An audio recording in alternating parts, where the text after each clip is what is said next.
So I spent a small amount of time today trying to find out what the plural of pothos is, because I thought I was going to write a witty little intro to this video where I'm talking about my pothos collection. Anyway, I found out that dictionary.com says the plural of pothos is pothoses, which I'm skeptical about, and Webster's dictionary, or Westminster. Anyway, that dictionary says it's pothos. So no witty intro today, just facts. Hello, my name is Balisa. Welcome to Plants and Things, where I talk about plants and things.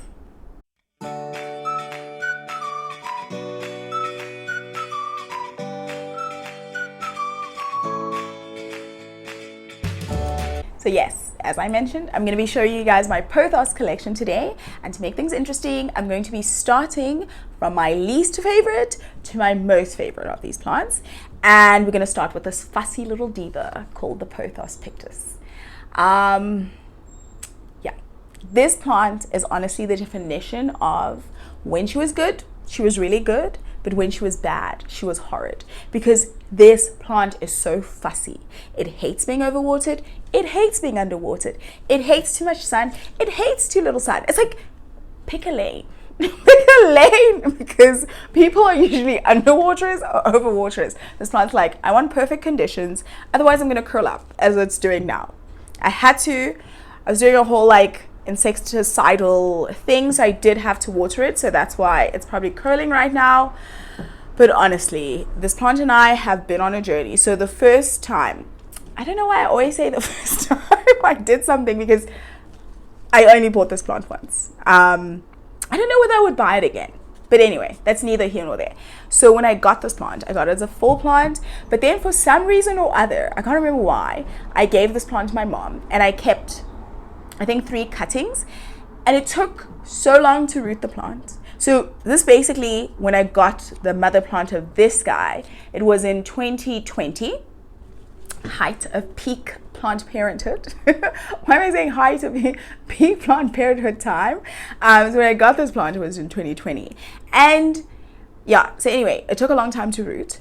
It then took a long time to start growing, and then I did the whole prop and chop to make it fuller, and that was a whole ordeal in itself. But then finally, I thought, you know what, things were going so well, the plant was looking full. I even made a little video about it, like where we started, where we're at now, and I'll link it below.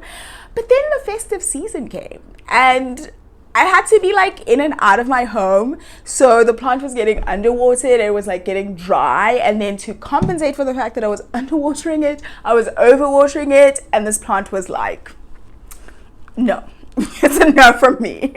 It curled up, permanently curled up, and so I had to chop it up. But then I tried to save and root this. I felt too sad to, it took so long for us to get to this height, to this length, that I felt really bad, so I didn't chop this part out, and surprisingly it actually rooted. So yay for the plant. Anyway, we're back, we're starting again at rooting and growing. So it hasn't started growing any new leaves on this vine that also was chopped, because the leaves were also growing teeny tiny. So it has not been great with this plant. But that being said, I do think the little splashes are pretty. It's like I'm compensating and saying, I do think they're pretty. And I think as well, because when I propagate it, I put it in my propagation box, and it grows really well in the propagation box. I think if you have a high humidity situation, this plant would grow well for you. But as for me, I'm going to continue in stubbornness and attempt to grow this in almost bone dry weather. So next up is my pothos silver splash, which honestly is a good plant.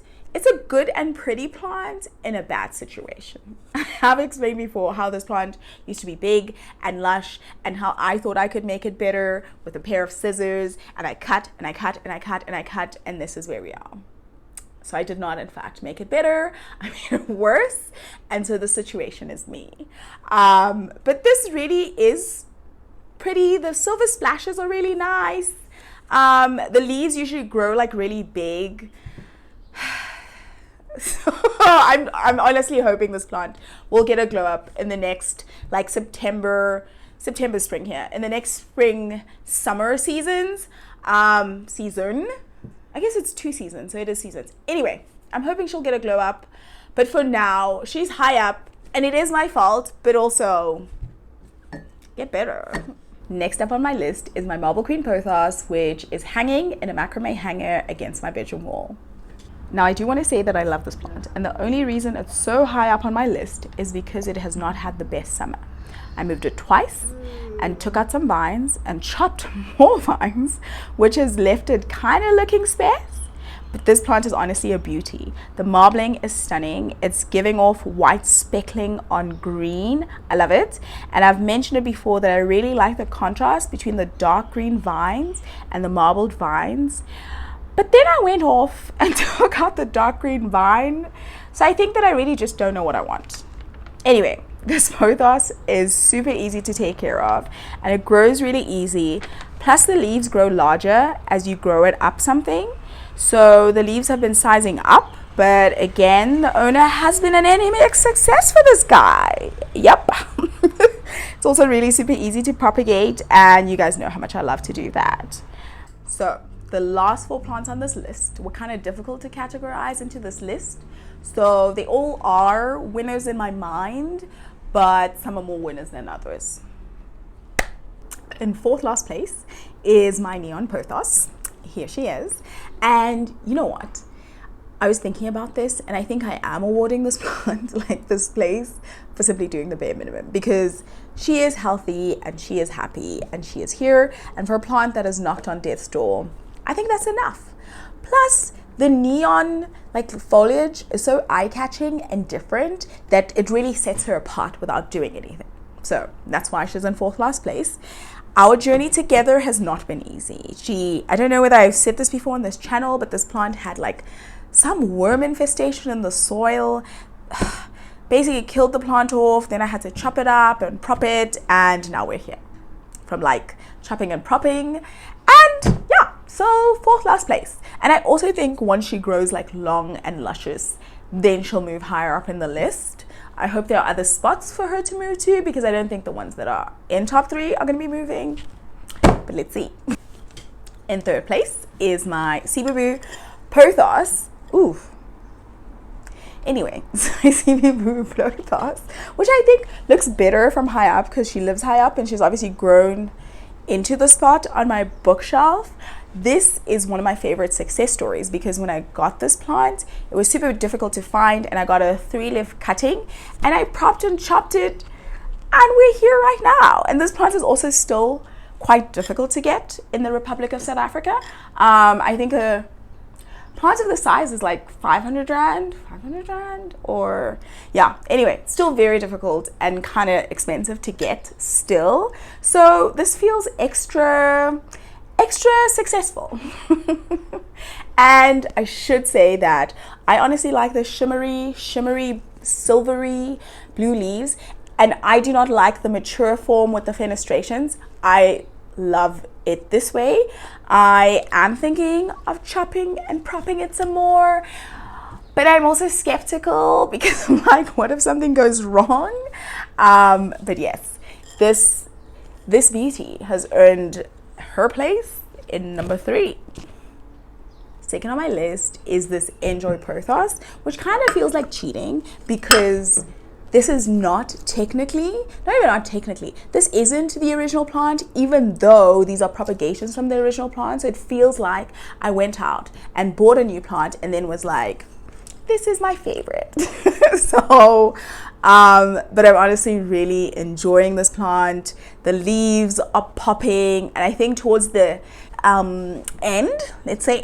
towards the end of that other plant, the leaves were looking more like this and just like meh, and now they're just looking so gorgeous. I also love the like planter and saucer combination. Honestly, terracotta has been growing on me, but terracotta with interesting sauces, not just like terracotta and terracotta. It's not a vibe, but you know, anyway, I digress.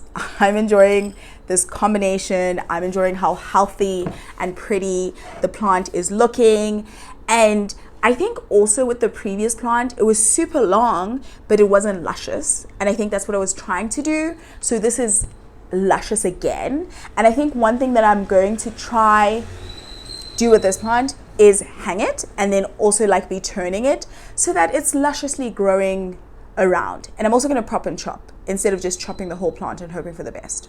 So, but that's beside the point. This is number 2. Number 1 on my list is my golden pothos, which, as I was thinking about it, it's kind of hilarious because that's the most basic plant a person can have, and it's my favorite pothos. Now, I will admit that this plant definitely has an unfair advantage because I grew it from a cutting from my grandmother's plant. So there's definitely more than a little bias there. But I also am particularly fond of this plant because it took years. Okay, literally 3. But it took years and years to get this plant to where it is now.